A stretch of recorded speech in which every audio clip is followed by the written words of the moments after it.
காலில் ஒரு முள்ளு தச்சா கண்ணு கலங்குது, கண்ணில் ஒரு தூசு பட்டா கைதான் ஓடுது.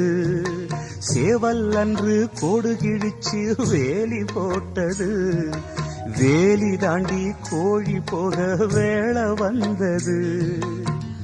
அக்கம் பக்கம் யாரும் இல்ல, ஆபத்துக்கு பாவம் இல்ல, பாசத்துக்கு சட்டம் இல்ல, மீறுவது குத்தம் இல்ல, பாசத்துக்கு ரெக்க முளைச்சு பறந்து போகுது தன்னால.